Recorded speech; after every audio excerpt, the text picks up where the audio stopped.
Okay, picture this for a second.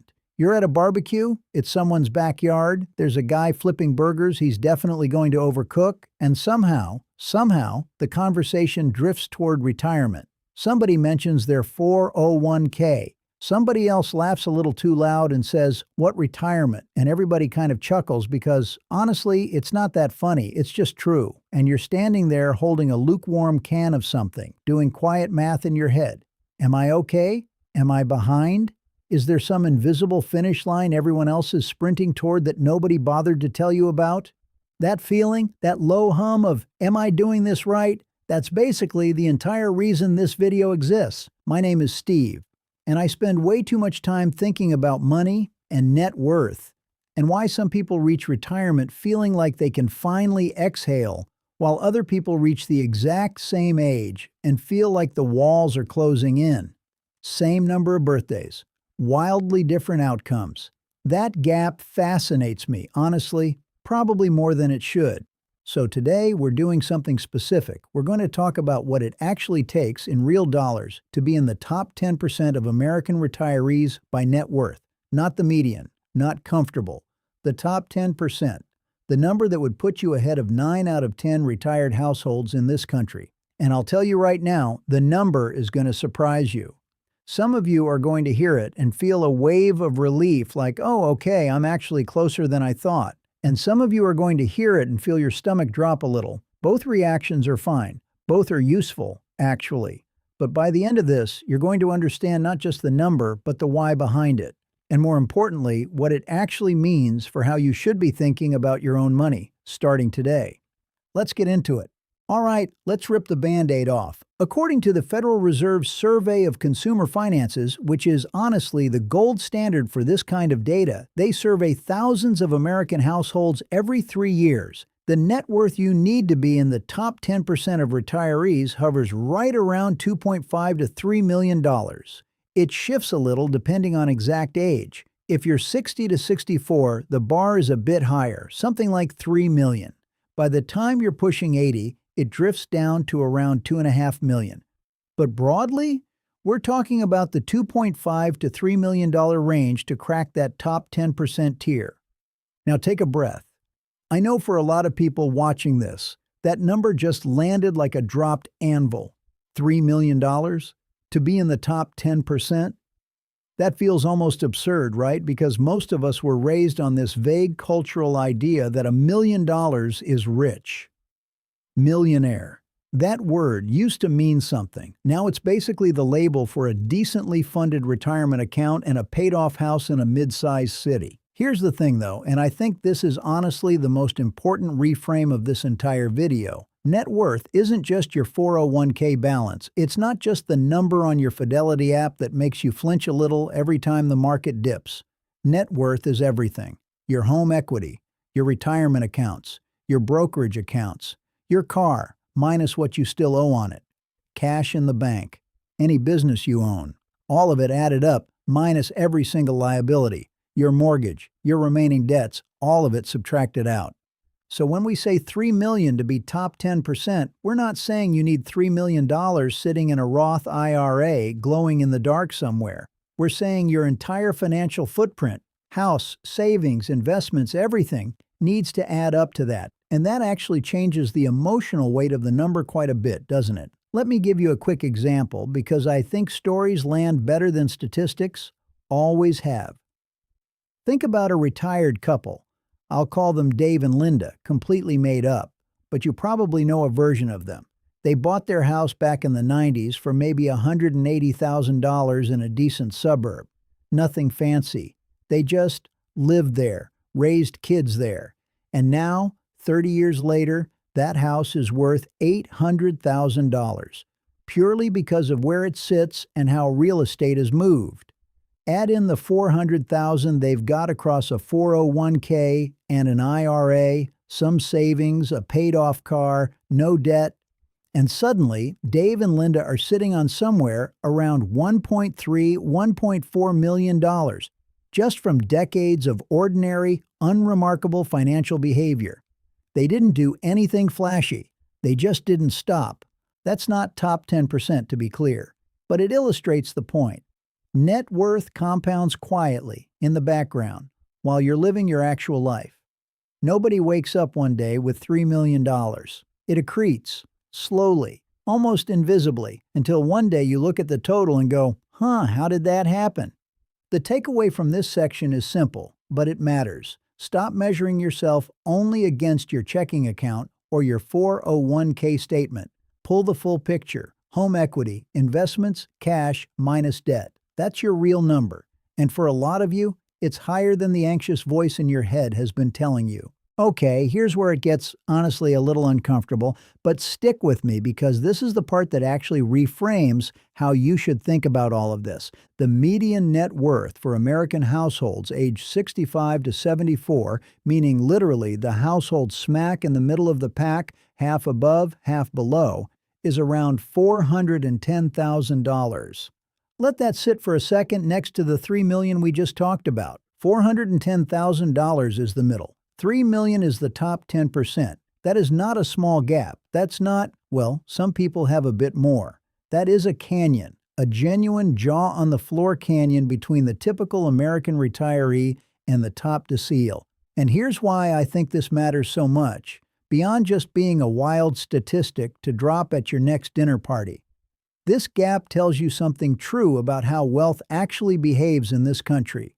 It's not linear. It's not like everyone's climbing the same staircase, just at slightly different speeds. It's more like, imagine a hill that gets steeper and steeper the higher you climb. Most people are on the gentle slope near the bottom, making steady, reasonable progress. But somewhere up there, the incline changes, and a smaller group of people are climbing something that looks almost vertical. Compounding does that. Time does that. Certain decisions, made decades earlier, do that. I want to be honest with you here because I think financial content online has a bad habit of either scaring people into paralysis or hyping them into overconfidence, and neither actually helps anyone. So let's just sit in the honest middle for a second. If you're nowhere near $3 million, you are, statistically, completely normal. You are the median. You are most people. There is no shame in that number. $410,000 is still meaningfully more than plenty of Americans have managed to save, and it still represents decades of real effort. But, and this is the useful part, understanding the gap changes how you should be planning. Because if you're trying to reach top 10% territory, incremental tweaks won't get you there. You can't nudge your way from $400,000 to $3 million by cutting out lattes. I say this with love, but that math just doesn't work. What separates the median household from the top decile household usually isn't frugality. It's usually asset ownership sustained over a long time horizon, real estate, equities, businesses, assets that grow while you sleep, rather than income you actively trade hours for. So here's the actionable piece. If your goal is genuinely to land in that top bracket, the question to ask isn't, how do I save more this month? It's, what am I doing to own appreciating assets consistently for decades? Completely different question, completely different strategy. Now, I want to do something a little unusual here and pump the brakes for a second because I think there's a trap hiding inside this whole conversation, and I'd be doing you a disservice if I didn't name it. The trap is this: chasing a number for the sake of the number. Because here's a story that I think about a lot. There's this pattern. You see it in finance forums, you see it in family friends, you probably know someone like this, where a person hits an impressive net worth, genuinely impressive, top 10%, maybe even higher, and they're still miserable, still anxious, still checking their portfolio every single day like it's going to suddenly evaporate. The number went up, but the peace never arrived. It's honestly kind of tragic when you see it up close because you realize the goalpost just moved. It always moves. I think about this old idea, I don't remember exactly where I first heard it, that money problems are rarely actually about money. They're about safety, about control, about proving something, sometimes to people who aren't even alive anymore to notice. And $3 million doesn't fix any of that on its own. It's just a number, a big, impressive, genuinely useful number. Don't get me wrong, I'm not about to tell you money doesn't matter. That would be a strange thing to say 15 minutes into a video about net worth, but it's a tool, not a destination. So here's what actually matters more than the raw figure. What does your number need to be to fund the life you actually want? Not the life some Reddit thread told you to want. Your life. If you want to travel 4 times a year, that's a number. If you want to help your kids with a down payment, that's a number. If you just want to never worry about a surprise medical bill again, that too is a number. And it might be way, way lower than $3 million. A useful little exercise, and I genuinely encourage you to actually do this rather than just nod along. Grab a notebook or your notes app, whatever, and write down what a good day in retirement looks like to you. Not aspirational Instagram vacation stuff, actual Tuesday in October stuff. Where are you? What are you doing? Who's around? Then work backward from that into what it costs annually. Multiply by 25. That's a rough, widely used rule of thumb for how much invested net worth supports a given annual spend indefinitely. That's your number. It might be 1 million. It might be 1.8. For some of you, genuinely, it might be north of 3. But it's yours, not a headline's. The point of knowing the top 10% figure isn't to make you feel small if you're under it. It's context. It's a landmark on the map. You still get to choose your own destination. All right, let's get practical because I don't want this to just be a video where I tell you a scary number and a nice philosophical reframe and then leave you hanging. If you are aiming higher, genuinely trying to build toward that top decile, or even just meaningfully above the median, there are a small handful of decisions that do almost all of the heavy lifting. Not 50 tips, not a checklist a mile long, a handful. First, time in the market absolutely dwarfs timing the market. I know you've heard this one before. It's almost a cliche at this point. But it's a cliche because it's stubbornly, boringly true. The households that end up in that top 10% bracket didn't do it by picking the perfect stock in 2011. Overwhelmingly, they did it by staying invested consistently for 20, 30, 40 years through crashes that felt like the end of the world at the time and recoveries that felt inevitable only in hindsight. If you're 35 right now watching this and thinking you've got plenty of time, you're right, but only if you actually start. Time is the ingredient, not the excuse. Second, home equity is a quiet, unglamorous wealth engine, and I think it gets underrated because it's just boring. Nobody brags about their mortgage payoff schedule at parties, but for the median American household, home equity is often the single largest slice of net worth. Owning, rather than renting over a long enough horizon, tends to build a floor under your net worth almost automatically. Not always. Location matters, timing matters, it's not universal, but as a general pattern, it holds. Third, and this one's a little less talked about, protecting the downside matters just as much as growing the upside.